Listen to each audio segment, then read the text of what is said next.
pessoal? Sim, eu tô.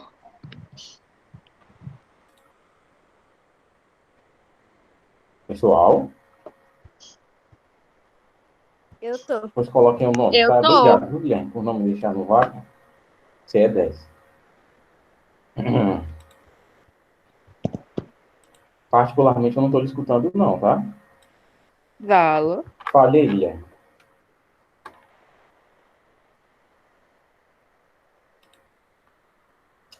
Guilherme, fala aí só para ver se eu estou Professor, tá me escutando. escutando? Então, Carolina, Professor, tá me escutando?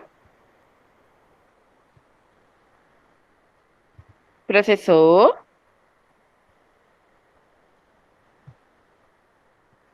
deixa eu sair e voltar, tá certo? Eu, hein?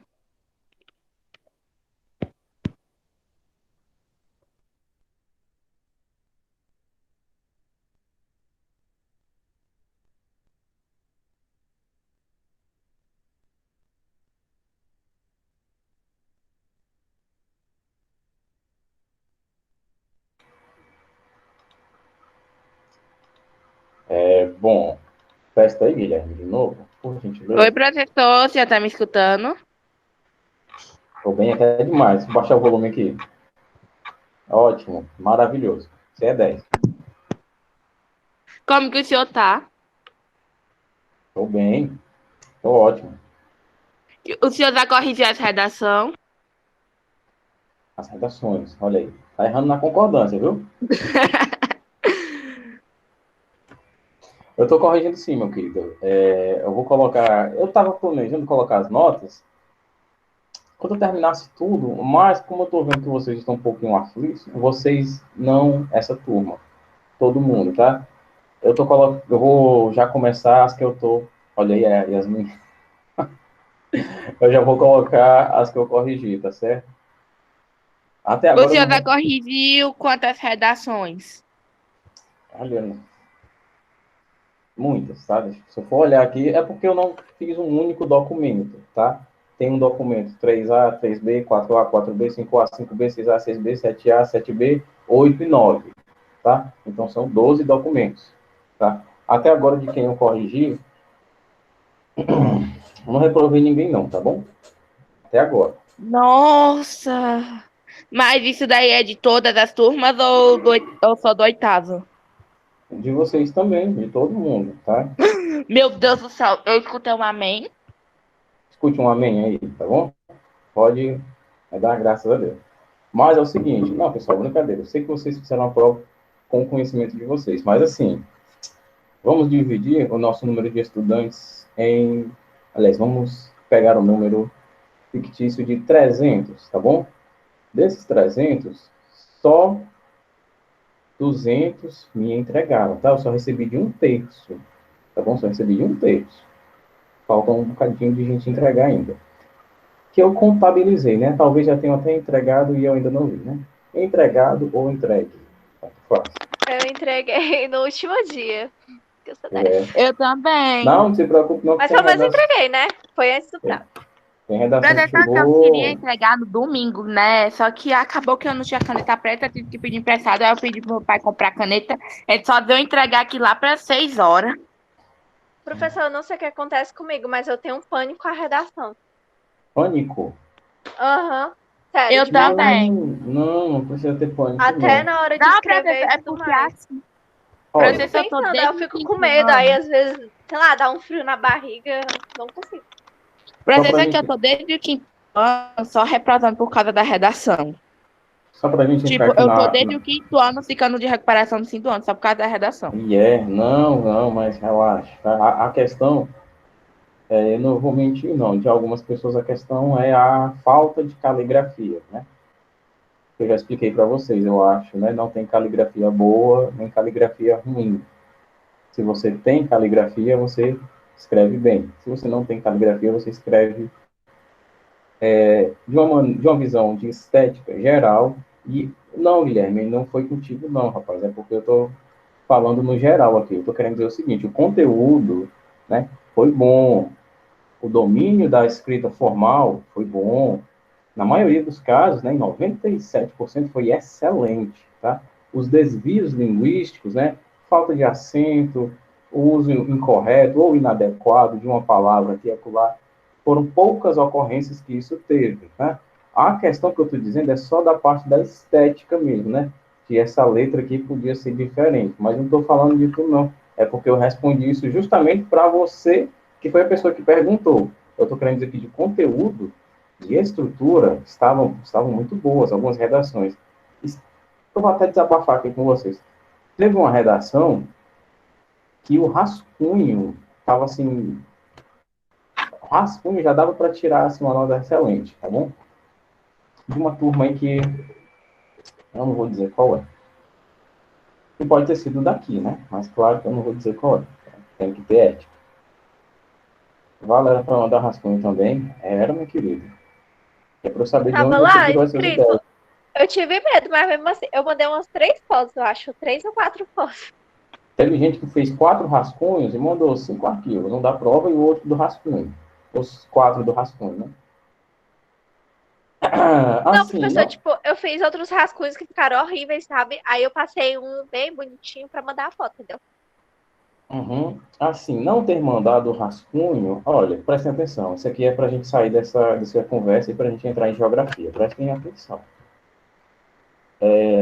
Todos os critérios que eu elenquei ali, prestem atenção, Isabel, todo mundo, ó, parem de colocar as coisas aqui no chat, prestem atenção aqui em mim, tá? Foco aqui no professor, deixem o chat de lado. Por eu coloquei algumas coisas lá que eram fundamentais, né? Teve gente que não mandou a prova de caneta preta, mandou de caneta azul. Eu vou eliminar essa redação? Claro que não, né? Mas assim, seria bem mais interessante ter mandado de caneta preta, principalmente pela questão da nitidez. Ficar nítido, né? A foto que você me manda, né? A qualidade das câmeras variam. Todo mundo tem uma câmera mais ou menos, né? Mas teve gente que tirou foto tremendo assim de medo e ficou um pouco, não ficou bem nítido, né? Aí teve gente que mandou de lápis, teve gente que não mandou de caneta preta, mandou de caneta azul. Aí já não ficou assim tão nítido, né? Principalmente as provas que estavam de lápis e a pessoa ainda usou o flash.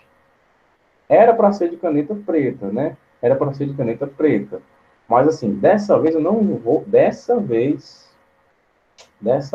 vou eliminar prova nenhuma que foi enviada de caneta azul ou de lápis. Mas da próxima vez, por tudo que é mais sagrado, não façam isso. Porque eu tenho orientações superiores, tá certo? Eu faço, não é necessariamente de minha vontade, tá bom? É fruto de ordens, tá certo? Fruto de ordens, tá bom? Agora vamos lá, a gente vai chegar aí. Eu pedi para vocês deixarem o chat de lado. Só prestem atenção aqui em mim. Só prestem atenção em mim. Eu não quero ver mais uma mensagem aqui no chat. Pelo menos por enquanto. Né? Aí de quem não mandou o rascunho, na prova presencial a pessoa seria eliminada, né? Eu vou fazer isso aqui? Claro que não. Vou tirar pontos? Também não. Não vou tirar pontos por causa disso, né? A pessoa mandou 12 linhas, aí a gente já começa a conversar, né? 12 linhas, eu pedi 13, aí já complica, né? Outra coisa, mandaram, tem prova chegando agora mesmo, 3 horas da tarde, né? São 4, 3 horas estava chegando uma prova. Claro que essa pessoa teve mais tempo, né? Claro que a prova vai valer menos de quem me entregou até segunda-feira, né?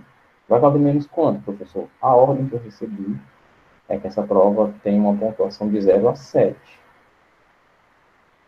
Então, a gente teve aí, ó, prestem atenção, a gente teve um final de semana, né, a gente teve 72 horas, né, aliás, a gente teve até mais, eu postei 7h30 da segunda, né, aí vem 7h30 de sábado, 24 horas, 7h30 do domingo, 48 horas, 7h30 da segunda, 72 horas, aí vem até ali às 17, né, dá 82 horas para fazer a prova, tá bom?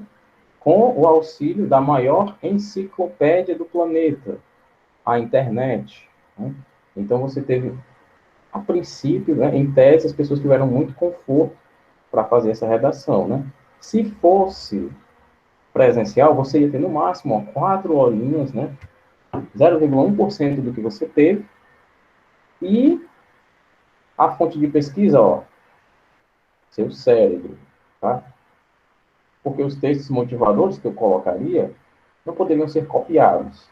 Então, a gente teve aqui um horizonte bem interessante para que as pessoas fizessem a prova e me entregassem no prazo de 82 gloriosas horas, certo? Então, se a pessoa entregou depois, aí sim, né, eu tenho que ser justo com quem se esforçou, ficou fazendo prova. Teve gente que me mandou prova na noite de sexta-feira, na tarde de sexta-feira, viu o tema, fez de manhã já e mandou. A pessoa se esforçou, né? Eu não posso dar essa mesma pontuação para essa pessoa, para a pessoa que mandou agora.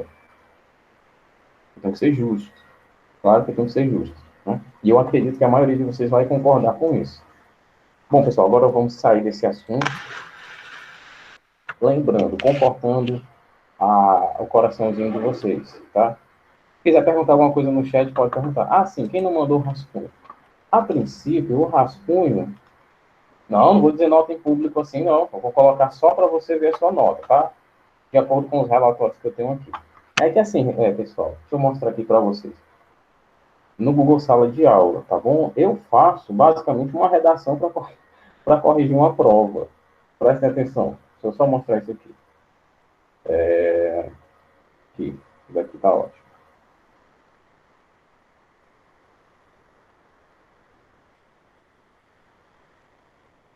Vejam o seguinte.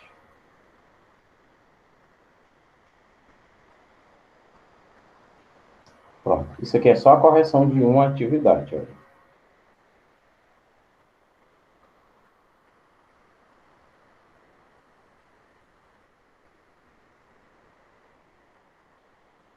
Percebem?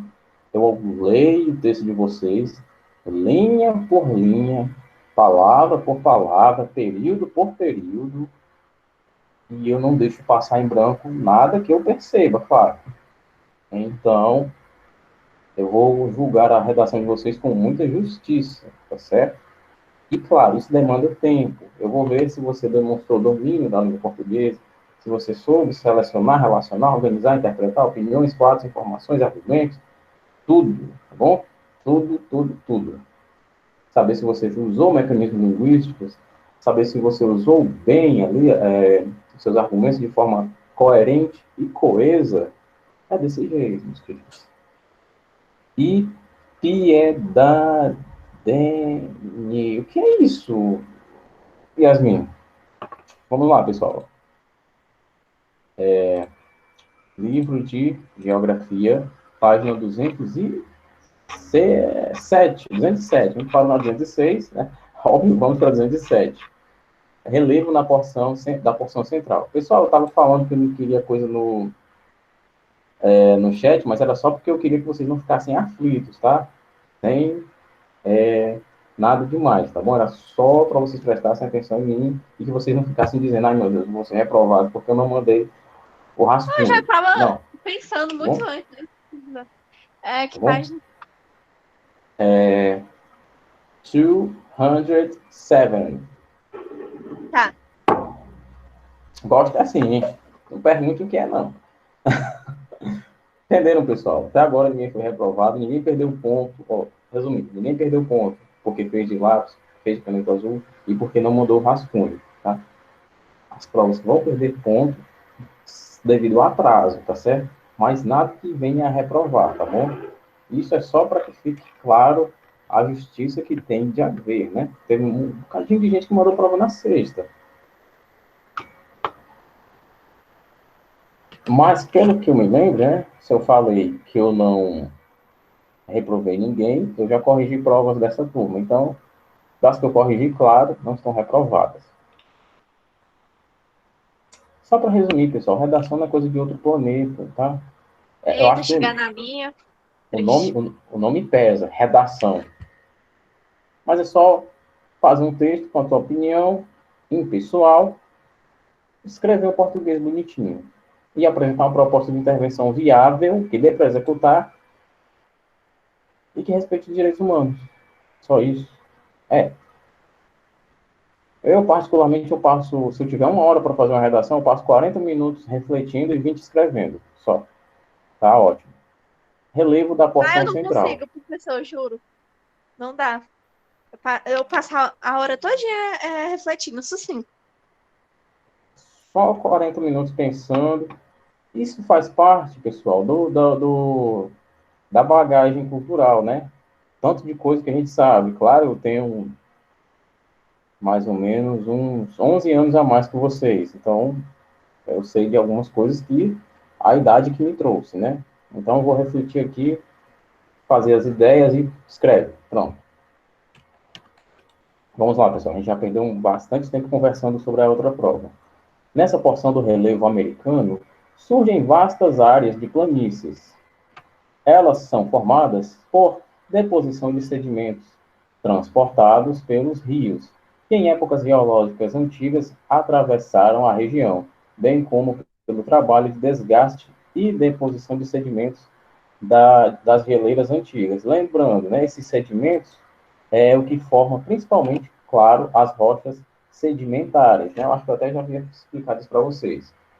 As rochas, né, sofrem com a erosão e com o intemperismo, né, que é a ação do vento, a ação das chuvas, né, e as rochas dos rios, né, sofrem com a ação das águas também, tanto que a pedra do rio, ela é moldada, né, é diferente das outras pedras, por conta dessa ação, né. E esses sedimentos vão sendo depositados, material em cima de material, a camada mais velha embaixo, a mais nova em cima, e causa pressão na camada de baixo, o que causa no agrupamento desses sedimentos, né? Faz com que aquela camada de baixo se consolide em uma única rocha, certo? É isso que são os sedimentos e é assim que se formam as rochas sedimentares. Na América do Norte, essa área, que recebe o nome de Planície Central, ocupa uma vasta extensão do território do norte, né, do Canadá até o Golfo do México. Destacam-se nessa região a planície canadense, que encontra a Baía de Hudson, unindo-se ao sul da planície dos Grandes Lagos, a planície do São Lourenço, drenada pelo rio São Lourenço, a planície do Mississippi, que alarga ao sul, que é chamada, onde é chamada, aliás, de planície do Golfo. A região dos Grandes Lagos se destaca pela maior junção de água doce do planeta, com mais de 216 quilômetros quadrados entre o Canadá e os Estados Unidos. São eles Superior, os lagos, né? Superior, Michigan, Huron, Erie e Ontário. Por que Huron? Porque H tem esse som aspirado, né? Não seria Huron. O H em inglês tem som de R, foi o que eu quis dizer. Essas áreas de planícies, em virtude da grande deposição de sedimentos, têm elevada fertilidade. Assim, claro, a deposição de sedimentos também modifica a fertilidade dos solos, principalmente porque se a gente fala de ação por conta do intemperismo, falamos de uma rede hidrográfica, né? E claro que um território próximo de uma rede hidrográfica vai ter uma maior circulação de nutrientes e elementos necessários para o desenvolvimento de plantas, né? Então, áreas de deposição de sedimentos são áreas onde teremos maior fertilidade. Deposição de sedimentos têm elevada fertilidade e são largamente utilizados para a agropecuária, tanto nos Estados Unidos quanto no Canadá. Na América do Sul, citamos a planície amazônica, a planície do Pantanal e dos Pampas, a planície no Brasil, né? A planície do Orinoco, entre a Colômbia e Venezuela, a planície do Chaco, no Paraguai, e a planície platina, entre Argentina, Uruguai e Brasil. São áreas com baixa densidade demográfica e algumas são utilizadas para a prática da pecuária é extensiva. Se eu não me engano, foi aqui com a gente, né, na aula passada, que eu falei para vocês sobre o rio, sobre a planície, né, onde é possível, daqui do Brasil, você ver o território paraguaio e o território da Argentina. Se eu não me engano, que aliás eu tenho quase certeza, porque até a Stephanie, que por sinal não está presente, comentou sobre essa informação, mas enfim, vamos continuar. Deixa eu ver agora, Roger Salles, esqueci de mandar antes. Você mandou quando, meu querido? Você mandou agora, foi? 7 minutos atrás. O número, professor. Sim, foi o número, né? Eu pensei que era a prova. Ó. Pensei que você estava falando da redação, né? Que a gente estava falando da redação. Será possível que ele mandou agora? Eu não entendi. Brasil, pronto. São áreas com baixa densidade demográfica e algumas são utilizadas para a prática da pecuária extensiva. Quando a gente fala de baixa densidade demográfica, pessoal, a gente está falando do que mesmo? Carolina, você quer responder? O que, professor? Eu perguntei o seguinte, quando a gente fala de baixa densidade demográfica, traduzindo em miúdos para uma linguagem popular, o que é que significa uma baixa densidade demográfica? Tem que ser eu, professor.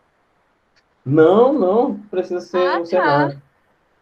Vamos lá, é o Amém. seguinte, tá? Relaxa, respira. Pode encher o pulmão de oxigênio, tá? Dessa você escapou. Quando eu falo de Amém. densidade demográfica, eu estou falando de habitantes por quilômetro quadrado, tá bom? A média da nossa densidade demográfica brasileira são de 22 habitantes, né? 22,4 habitantes por quilômetro quadrado, tá bom? Mas isso é falando do Brasil como um todo. Nós sabemos que temos uma péssima distribuição da população, né? Por exemplo, lá no norte, norte fica para lá. Lá no norte, a gente tem uma densidade demográfica baixa, isso é, poucas pessoas por quilômetro quadrado. Já no sudeste, a gente tem um acúmulo enorme de pessoas, né? O que é que eu estou querendo dizer com isso? Eu estou querendo dizer que a média nacional é de 22,4. Vamos pegar 22, que é melhor. 22 habitantes por quilômetro quadrado, né? A cada quilômetro quadrado tem-se 22 habitantes, né? Isso pegando o total de habitantes e dividindo pelo número total, pela área, aliás, pela área total do Brasil. Mas quando a gente pega uma região específica, como por exemplo a região norte amazônica, a gente vai ter numa média ali de 8,12 habitantes por quilômetro quadrado. Eita, baixou aí quase que em um terço, né? Mais ou menos um terço do que é a média nacional. E quando a gente vai lá no Sudeste, né? Quando a gente vai lá em São Paulo, a gente tem uma média de 86 habitantes por quilômetro quadrado. Nossa, né? 10 vezes mais do que lá no norte, né? É uma diferença grande. Então, quando a gente fala em alta densidade demográfica, estamos falando de muitos habitantes por quilômetro quadrado. Nessa região aqui, como a gente viu, cadê meu mouse? Temos aqui uma baixa densidade demográfica. São áreas com baixa densidade demográfica. Então, tem poucas pessoas por ali, né? E lembrando, uma área pode ter uma elevada densidade demográfica, mas não ser uma área populosa. Entenderam? A densidade demográfica, o número de habitantes por quilômetro quadrado, pode ser grande, mas essa área não é populosa. Não tem muitas pessoas ali. Vamos pegar o exemplo de Brasil de novo. Olha só. Em São Paulo, a densidade demográfica é alta, né? 86 habitantes por quilômetro quadrado. Tá, a média do Brasil é de 22. A densidade de São Paulo é maior do que a densidade brasileira, né? Mesmo se eu tirar o estado de São Paulo. Mas Brasil, obviamente, é mais populoso do que São Paulo isolado, né? Então, densidade demográfica elevada não significa que a região é extremamente populosa, tá? Pode ser que a densidade demográfica daquela região seja elevada justamente porque é uma área pequena. né? Eu colocar 200 pessoas aqui no estado do Ceará, a densidade vai ser uma. Se eu analisar 200 pessoas naquele bairro ali, a densidade vai ser outra. O número vai ser igual, vai ser 200, né? A densidade já muda. Vocês entenderam, não, o que eu quis dizer? A questão de densidade, de número da população, todo mundo entendeu, né? Ficou alguma dúvida sobre isso aqui? Entenderam? Obrigado, viu, Guilherme? Por não me deixar no vácuo. Vou lhe pagar um lanche quando a gente voltar dessa quarentena. Só porque você não me deixa no vácuo. Rede hidrográfica da América. Águas Americanas. É isso aqui mesmo? Eu pulei uma página, não? Desculpem, eu pulei uma página. Desculpem. A gente vai ver o final da 207. É importante destacar que a espacialização do relevo americano interfere sobremaneira na distribuição populacional, fazendo com que as áreas menos elevadas apresentem uma densidade populacional maior do que as áreas de grandes cadeias montanhosas, como mostra o mapa a seguir. E, claro, antes da gente fazer a leitura do mapa, para a gente ver as áreas com grandes altitudes, né, que são pouco habitadas, a gente vai fazer uma análise do seguinte, do homem primitivo mesmo, né, período Cenozoico para cá, coisa de 70 mil anos para cá. O homem, quando ia se instalar em algum local, ele elencava certos critérios, né? É um ambiente plano, aqui é melhor de ficar, porque se tiver ação da chuva, a água não vai derrubar aqui a minha tenda, meu barraco, seja lá o que for que ele vai fazer para habitar, né? E a chuva também não vai arrasar totalmente com a minha plantação, né? Se for plano, a ação da chuva, a ação erosiva vai ser bem menor. Outro aspecto, né? A própria hidrografia. Aqui perto passa um rio, fica melhor para o meu consumo, para a minha higiene, para a minha plantação, para os meus animais. É pertinho, né? Opa, outro critério a ser atendido. Depois, o clima. Se o clima aqui não é muito rigoroso, aqui parece que é bom de viver. Logo, não necessariamente esse terceiro aspecto do clima, né?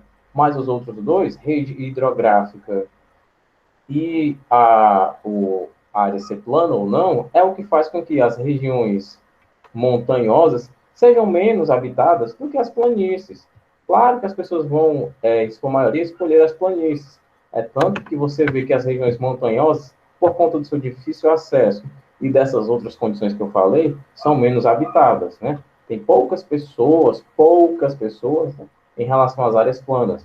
Poucas pessoas que vivem nessas áreas montanhosas. Né? A maioria da população está em áreas planas, né? Necessariamente nas planícies continentais, né? Já que a gente tem a planície litorânea, que, obviamente, é a planície do litoral, que faz encontro da costa do continente com o mar. E, basicamente, é isso que eu falei em imagem que está aqui na página 208, tá? A população vai, sim, procurar regiões não muito montanhosas. Você nota que os grandes picos de concentração são nas áreas mais planas, certo? Agora, rede hidrográfica da América. Águas Americanas. Agora sim, página 209, tá certo, meus queridos? Em virtude de suas características ambientais, sobretudo o clima variado e a disposição do relevo, o continente americano possui uma vasta rede hidrográfica. A maioria dos rios foi intensamente utilizada ao longo da construção do espaço geográfico do continente.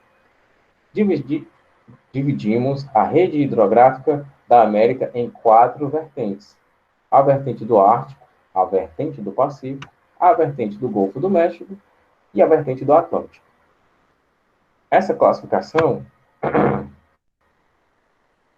foi feita levando-se em consideração as áreas elevadas e que se constituem em dispersores de água, onde nascem diversos rios. A vertente do Ártico. Eu tenho uma leve impressão de ter lido isso aqui. Eu não sei se eu li com vocês ou se eu li sozinho quando eu estava mais de uma vez. Mas vamos lá.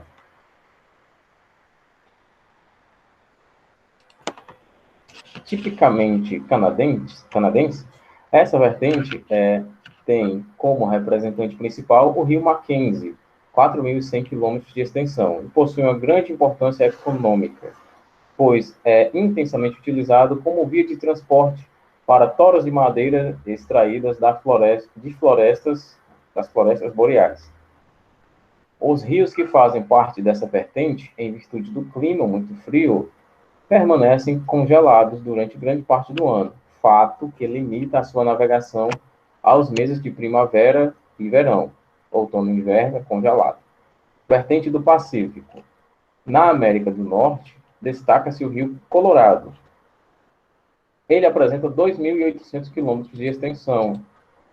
2.800 quilômetros de extensão, desde a sua nascente, nas montanhas rochosas dos Estados Unidos, até a sua foz, no Golfo da Califórnia, no México.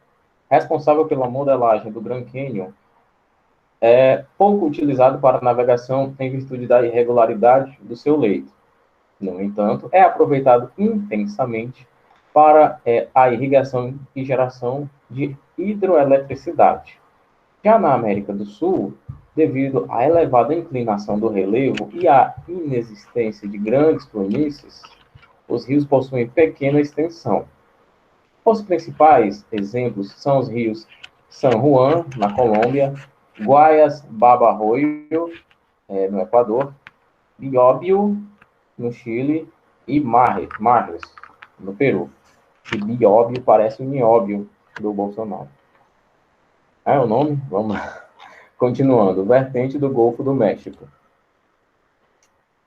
Essa vertente é constituída por uma diversidade de rios. Os rios Missouri, Ohio, Illinois, Arkansas, Vermelho e Wisconsin.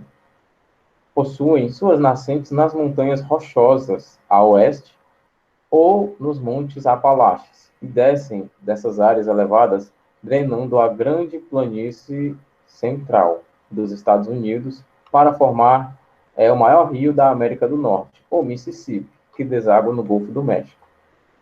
O rio Mississippi foi muito importante na ocupação territorial da região central dos Estados Unidos, principalmente por ser um rio de planície e servir como via de circulação e transporte de produtos agrícolas entre o interior e os portos localizados no Golfo do México e na cidade de Nova Orleans, em Louisiana. E, por fim, a vertente do Atlântico. Vou dar um zoom aqui para encerrar. Nessa região, os rios têm extensões relativamente grandes. São bastante aproveitados para a geração de energia, transporte e irrigação. Na América do Norte, o principal representante é o rio São Lourenço, situado na fronteira entre o Canadá e os Estados Unidos. Esse rio foi de suma importância para se constituir por se constituir em via de penetração da civilização desses dois países para o interior e os grandes lagos, via de transporte de pessoas, minérios e produtos agropecuários e industriais. O São Lourenço se tornou rota de integração e desenvolvimento econômico, e foi o principal motor para o surgimento de diversas cidades importantes, entre elas Quebec, Toronto, Montreal e Ottawa, no Canadá, e Detroit, Buffalo e Milwaukee e Chicago, nos Estados Unidos. Para que esse desenvolvimento fosse possível, o governo dos dois países investiu pesadamente em obras de infraestrutura para a criação de uma vasta hidrovia lacustre, fluvial e marítima, coisa, já vai acabar. Só terminar essa leitura, tá, pessoal? Na América do Sul, grande parte dos rios é utilizada para a geração de hidroeletricidade. Desse grupo, podemos destacar o Rio São Francisco e o Paraná. Outros, por serem de planícies, pela dificuldade de acesso ou pela forte inclinação, ainda são pouco aproveitados. Dentre eles, o Parnaíba, o Amazonas, o Paraguai e o Uruguai, no Brasil, o Orinoco, na Venezuela, e o Salado Colorado, na Argentina. Todos esses rios são usados para pesca, irrigação e navegação. Próxima página, a gente vai abrir com diversidade do clima e com a botânica, né? Diversidade da botânica também. Bom, pessoal, nossa aula é essa.